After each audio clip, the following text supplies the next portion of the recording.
And welcome back to Great Scott Marcus here on Ramble Entertainment, where we're going to be talking about esports. Esports are. Oh, I'm sorry. I meant esports. Esports are women of the night. Esports are a thing that's kind of. We've talked about this before, actually, on our show, very early on in our little podcast lifetime. Pre-posted rambles. Yeah. And recently, with, things like the Game Awards, of course, these things come back up where I don't know if I want to stream that. I'm probably not going to stream that because that would fuck up your Skype connection. Is it still live right now? Yeah, wow. I think so. Anyway, this discussion always comes up, and you and I kind of had at it a bit yesterday in text where we kind of discussed and went over our thoughts on this, but I still feel like this is going to be one of these things we return to twice a year, once a year, because the conversation around this, in my mind, is often based out of just this kind of passion towards sports and athletes and maintaining this kind of cultural norm and not recognizing that like a single letter can change the entire meaning of a word, where even though you have 5 of the similar letters or 6, it doesn't make it the same thing. Right. And of course, if you even look at the base definition of sport, it doesn't have to have anything to do with an athlete. But nevertheless, these things continue to perpetuate. You continue to see comments like, there was this one about the unionizing League of Legends teams, and of course, one of the first comments was, "Oh man, I'd love to be paid to play games all day," and then of course, happily, there were a lot of informed people who spoke up against that. But the problem with that statement is, as we seem to start to fight here, it's off the cuff. It's a very, I didn't think about this for more than 5 fucking seconds kind of comment. Right. And, so let's actually sit here and fucking think about this and have a proper conversation. So do you want share some thoughts to start with, or do you want me to just get into it? It was kind of funny yesterday. I woke up, to paint a picture for you. I woke up absurdly early for a weekend at 6:45. I'm like, what the fuck am I doing? And per usual, I get on Twitter and browse around. And the other day, actually, excuse me, making good use out of your life. I know. I was probably laying in bed. No, I was probably laying in bed for an hour or so, looking at social media. I'm why am I awake? This is stupid. And I just started following Rocket League on Twitter. So I was like, why not? And I saw that the championships were on. So I was like, I'm going to get up. And I downloaded actually, I started watching it on my phone while I'm in bed because it was viewed on Twitch, and the link was right there. Twitch handles phones so poorly. Well, it was doing all right, but I was just like, I'm going to get out of bed and actually try to do something with my day at the same time. So I downloaded there's a Twitch app. It's Twitchy TV app on my Apple TV. Downloaded that and started watching the Rocket League Championship Series. And I was absurdly entertained for never really watching any kind of esports. I know I've seen some, was it StarCraft? Yeah, with you. When I last visited you, yeah. Yeah, and I was just like, okay. But you didn't have that actual in-game understanding of all the mechanics and whereas, I thoroughly enjoy Rocket League. I relate to it. I understand what's going on. And at first it was captivating because I was like, holy shit, these guys are really fucking good. But then, I think that appreciation for it also kept my interest the entire time while I'm watching. I had it on in its entirety yesterday. I got on my exercise bike for about 20 some minutes, still watching it. I cooked breakfast, cleaned breakfast, and I still had it on my TV. And that's, when I text you, it was like, I've been watching this all day. And you're like, I'm so proud of you. And I think what needs to be, in my mind, was clarified is esports is not sports. If I'm going to say I'm going to go watch some sports, I'm probably referring to where people are physically engaging in some sort of activity. Well, I mean, we should also boil it down to where, like, technically gambling, or not gambling, but poker is considered sport. Yeah, which I mean, chess is considered a sport, but you don't have to. So, like, most of our conversation was really just kind of like informative. Your perspective coming to mind, and then giving you more information on how, like, things actually work within an esports player's lifestyle. Again, kind of escaping this easy, off the cuff, kind of remark where it's just like, it's to play video games. Well, yeah, I think we both know that that's not the case. Like, these are actually kids that are playing this, which was also kind of more mind-boggling. I mean, these guys are no older than like 18, I wouldn't imagine. And they're spending. You also have to respect, like, that even when you look at athletes, it's easy to lose how young most of them often are. Even LeBron, when he started in the NBA, he was 19. 18, 19. 18 or 19. And a lot of what a lot of how it works in esports is that, like, kids just absorb the information better. Their hands are technically better and less rigid, more flexible, more ready to play, and the reflexes are better. People just neglect how much goes into this.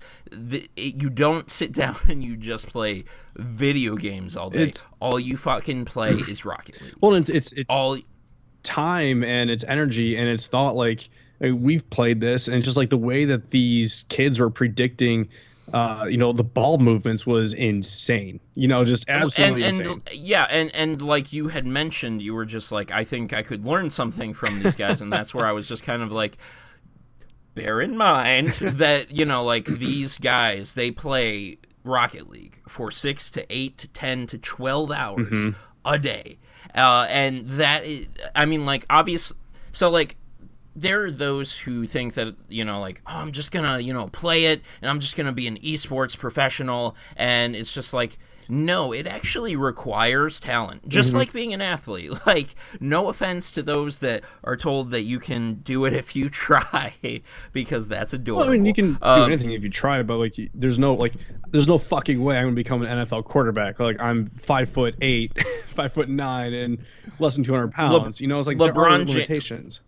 LeBron James is who he is because there is something innately there. It's like, yes, of course, he tried, and he tried very hard, but at the same time, there was a gift that no matter how hard you try, that probably won't exist within you. Like, and the same thing goes for a lot of these esports players, where it's just like, they are fucking gifted beyond comprehension. StarCraft players could outplay probably concert pianists if they really wanted to. It may not even be like physically either. Like, I think it's also mentally. I mean, especially, I think esports is a lot more mental than physical. Obviously, you are physically there and you're using your hands, but I think it's a lot more of a, like, mentally challenging, mentally computationally challenging, trying to figure out, like, think 3, 4, 5 steps ahead, because that's kind of what you're doing in these esports. You're not just like playing Pong, back and forth on a 2D screen. Like, there's a lot going on, a lot of information to absorb. And yeah, I think that gets underappreciated. It really and does. Like, I've never been one to say esports, no.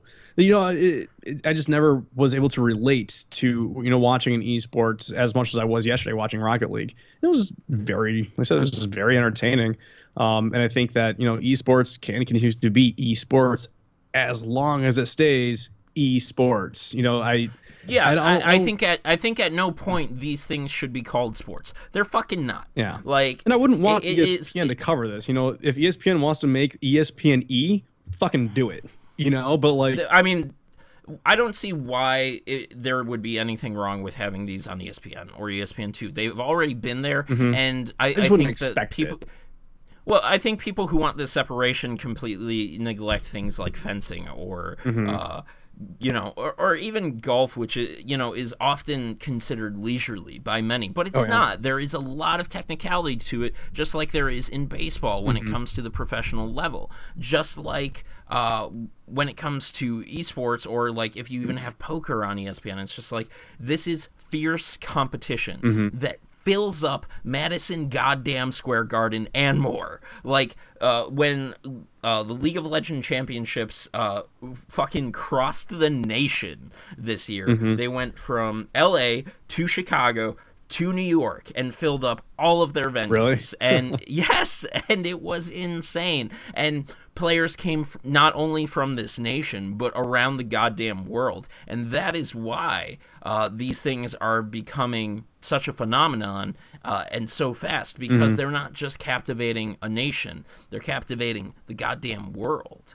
And that there's a lot to these, and maybe some other time we'll talk about like how other nations are outdoing us in this, because they're more supportive to these kinds of players who can do this thing professionally. But a more liberal mentality. I don't even think you have to be liberal, not like political liberal, but just like more open to these ideas where a lot of this country is very closed-minded, like sports, football. It's like there's more than that. Yeah, exactly. There's a lot more than just football. Rugby is a sport. Fencing is sporting. I remember in college, I had a buddy who fenced, and there was this guy who wanted to try to argue him into the ground that it's not a sport, and it's just like, why? Why does so much of what you define hard. Why does so much of what that person defined themselves as depends so much on sports? These things that he wasn't even really involved in. He didn't play any kind of professional sport, so it's just kind of like you gotta let things grow and evolve. Are you out there, telling all the gay people who are happy and have their rights that they deserve, and are you out there telling them that they don't deserve that too? So it's kind of like our culture, our society is evolving. We're becoming more peaceful as a species, and that's good. We'll continue to survive that way, and there's nothing wrong with being a bit more accepting, especially when it's nothing that has any intention of interfering with what you already do. Right. So the one thing I did pick up out of this is the interviews. Oh my God, are the worst. Oh, they're so terrible. Yeah. I debated this in my head too. I was like, why is this so bad? Why is this interview so bad? Is it because the age? Is it because they're actually are playing this game for 10 hours a day? They just don't know how to interact. I'm just like, I feel kind of bad. So in Korea, a lot of it's culture based, where they get up there and all they say is if they just fucking crushed another nerd. They get up there and they're just like, yeah, I played poorly and I'm gonna do better for my fans, and I thank the support of my team and my family, and that's it. And of course you have these personalities who actually come out and they're just like, I fucking killed that guy.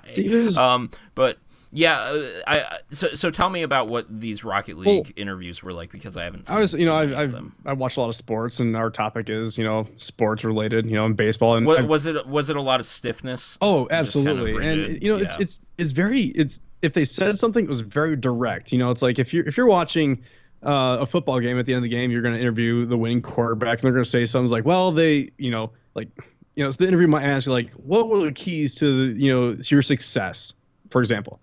The quarterback might say, he's like, well, they played a good game. Their defense was strong, but we end up on top. Something along the lines where you kind of say, they did their best. We came out winning, but you're not as like blunt about it. And one of the guys just like, I forget what the interviewer asked, and she said something along these guys were expected to be like number 1 seed of North America, and you guys were like number 4. And you came out on top. Like, can you describe what that was about? And they're like, well, I expected to be more competition. It's just like, Jesus Christ, like, like that was kind of rude, but that guy said the most out of anybody. So these other interviews, like, if someone won in the interview, she asked, is like, how, what was your guys' strategy? You were down 2 games, you ended up coming back winning like 3 more, and they didn't win anymore. What was your strategy? And he's just like, we just wanted to win. Like, it's like, come on, like, it was so painful, man. It was so painful. I'm just like. So a lot of this, like, so here's a few points in here. So let's talk about the Game Awards, and let's talk about quarterbacks, and let's talk about the other players on the team. Mm-hmm. So let's start with quarterbacks. When it comes to a quarterback is the leader of the team, because you don't put a quarterback in who has really no interpersonal skills. Or you usually don't. Sometimes they're a quarterback has to have interpersonal skills. Whereas as esports develop, so like I can't imagine what interviews might have looked like back in the day. Mm-hmm. Your coach, your quarterback, these are people you typically talk to. There was a fucking Cavs player who walked off the court and hugged someone in the middle of the game, and the person they were supposed to be guarding dunked, and then he put a fucking ski mask on for an interview, and he was just like, that wasn't me, that was my other ego. Did he really do that? Yes, it was on the goddamn news. And that is exactly one of those examples where it's just like, this is a person who's not meant to talk. Yeah. But with esports, they're trying to carry over these traditions of typical sports, but they don't fit. And that's kind of where the Game Awards come in, where it's just like, they did this thing that is very like movies and music, but games are very often cutting edge.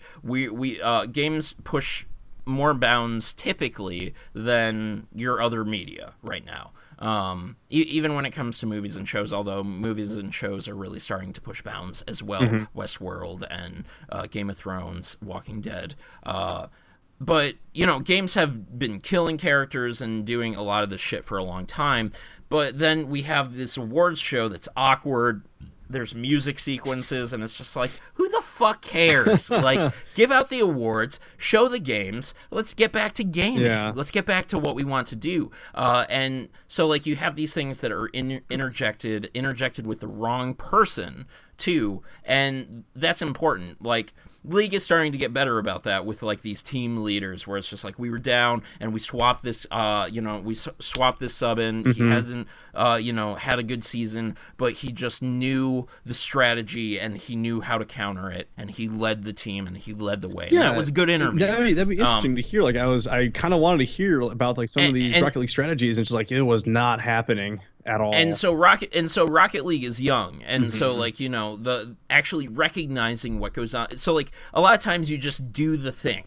Even in football, it's just like, well, I saw the play, and so I did it. And then later you watch it, and it's just like, oh, look at all these things that were going on. You start to recognize that, and it's kind of like, it's exactly like in gaming. You play the game, and it's just like, oh man, I don't know how we came out of that. And then you see it again, and you're just like, oh, now I'm starting to see all the different working mechanisms.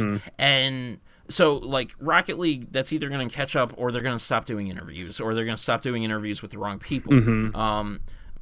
If you have like a team leader or a coach, those are the people you obviously want to talk to, but like oftentimes you like talk to the star, and the star's just like, I just play the fucking game, that's kind of how it was. Like, it was like, if someone scored 3 goals, and that's what they went for, and I would agree, either like, just don't do the interview, or I don't know, maybe work on your personal skills a little bit. It was just that would be like going into a baseball, a soccer, or a football locker room and saying that to every single player. The thing is, most of the people on these teams often aren't that interpersonal. And you talk to the people who are interpersonal, and I would say, no, you don't have to make these people develop their interpersonal skills. What you have to do is you have to find that person who has the interpersonal skills to describe what happened and how their fellow teammates stepped up, or how the coach's team, how they brought it back or brought it all together.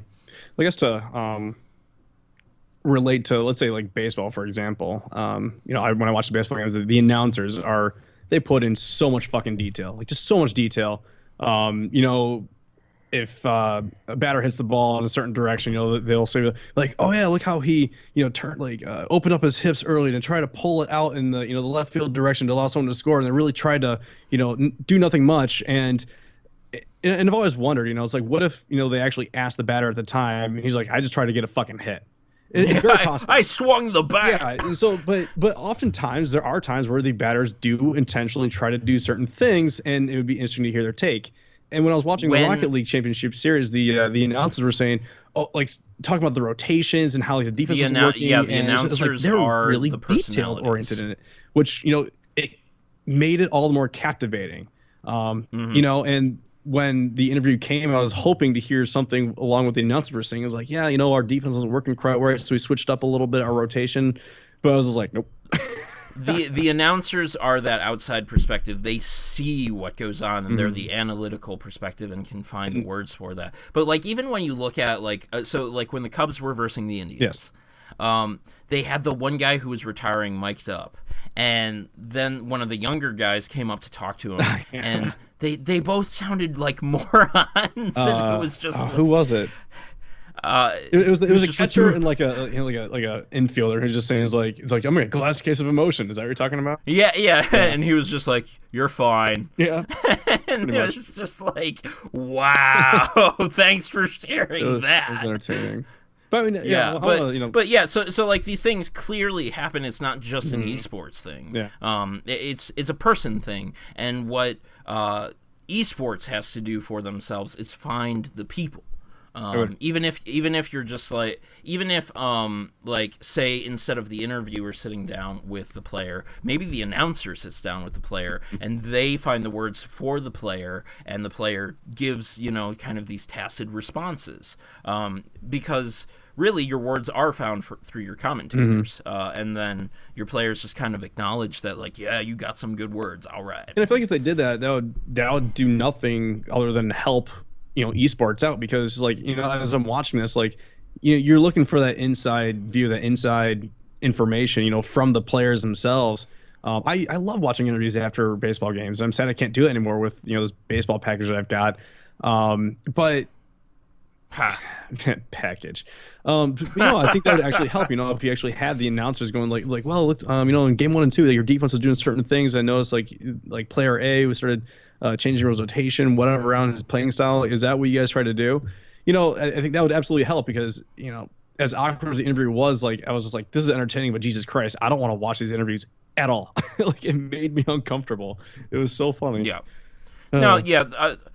It's young. It's very young, and especially Rocket League. So, you know, like, there's a lot of growing room. There's growing pains. And, you know, you even look at StarCraft, and StarCraft, unfortunately, might die off. And I hate to be a person who says that. I hate this notion of, like, Amex is dying. But you know, 5 of the biggest Korean teams in the world, and Korea is the biggest scene for StarCraft, left. That's it. They said no more teams, and so there are growing pains, unfortunately, and we'll see what comes, but a lot of this is here to stay. Mark, let's go to the topic. Let's.